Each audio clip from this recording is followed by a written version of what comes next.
দেখুন বন্ধুরা, আজকে মা এনেছিল ভোলা মাছ। আপনাদেরকে তো গোটা দেখেছি। এই যে আমি ধুয়ে পরিষ্কার করে দিচ্ছি। দেখুন, ধুয়ে কেটে পুরো নিয়ে চলে এসেছি। এবার পরিষ্কার করে এতে নুন হলুদ মাখাবো। আর এই যে রুই মাছের মাথা, এই যে লোটে শাক আছে, লোটে শাকে দেওয়া হবে। তাই রুই মাছের মাথা দিয়ে লোটে শাক হবে। এই যে ধুয়ে লোটে শাকও নিয়ে চলে এসেছি। দেখুন,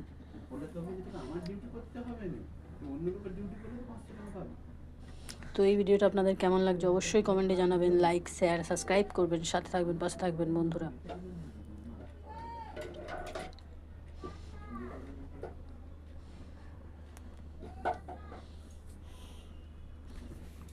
দেখুন বন্ধুরা, নুন হলুদ মাখিয়ে রেডি করে নিয়েছি ভাজার জন্য।